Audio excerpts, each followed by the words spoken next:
Hello viewers, healthy life ভিডিওতে স্বাগতম। আজকের আমাদের ভিডিওর বিষয় 7 দিন খালি পেটে রসুন মধু খেলে আপনার শরীরে কি ঘটবে জানলে একদিনও বাদ দেবেন না। তাহলে চলুন ভিডিওটিতে দেখে নেওয়া যাক।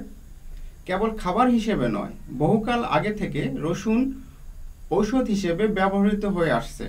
বিশ্বের প্রায় প্রতিটি জাতি রসুনকে বিভিন্ন অসুখ থেকে নিরাময়ের জন্য ব্যবহার করে আসছে। প্রাচীন গ্রীকরা তাদের দৈনন্দিন জীবনের অনেক ক্ষেত্রেই রসুনের ব্যবহার করত। এছাড়া অলিম্পিক গেমের ক্রীড়াবিদরা প্রতিযোগিতায় ভালো করার জন্য রসুন খেতেন।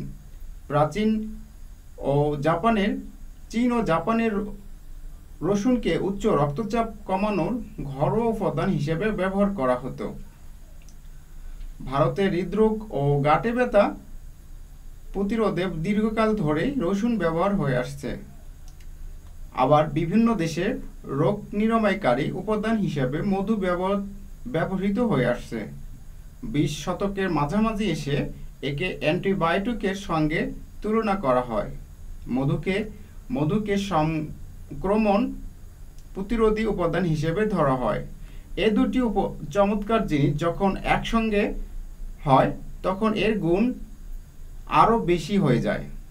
রসুন ও মধুর মিশ্রণ বিভিন্ন ধরনের সংক্রমণ, ঠান্ডা, জ্বর, কফ ইত্যাদি সারাতে বেশ ভালো কাজ করে। এটি রোগ প্রতিরোধ ক্ষমতা বাড়ায়।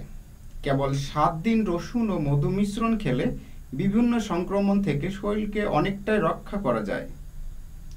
তো বন্ধুরা, আর কথা না, এবার দেখে নেওয়া যাক কিভাবে সেই মিশ্রণটি তৈরি করা যায়। একটি মাঝারি বয়াম নেবেন, একটা মাঝারি বয়াম, এর মধ্যে রসুনের কোয়াগুলো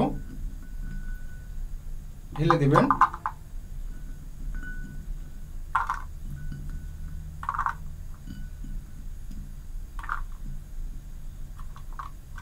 এরপর এই বয়ামের মধ্যে মধু ঢেলে দিবেন।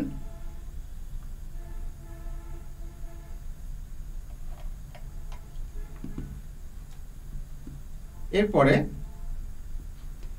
বয়ামটি ঢাকনা দিয়ে বন্ধ করে দেবেন।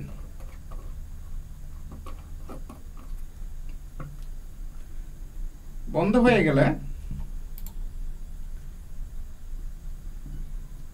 মিশ্রণটি ভালো করে মুখ বন্ধ করে মিশ্রণটি ফ্রিজের মধ্যে সংরক্ষণ করুন।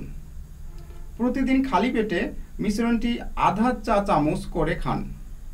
ঠান্ডাজনিত সংক্রমণ প্রতিরোধের জন্য দিনে 6 বার আধা চা চামচ করে এটি খেতে পারেন। এটি সংক্রমণ দূর করতে কাজ করবে। ভিউয়ার্স, আমাদের ভিডিওটা যদি ভালো লেগে থাকে লাইক, কমেন্ট, শেয়ার এবং আরও নতুন ভিডিও পেতে সাবস্ক্রাইব করবেন। আমাদের সাথে থাকার জন্য ধন্যবাদ। ভালো থাকবেন, সুস্থ থাকবেন।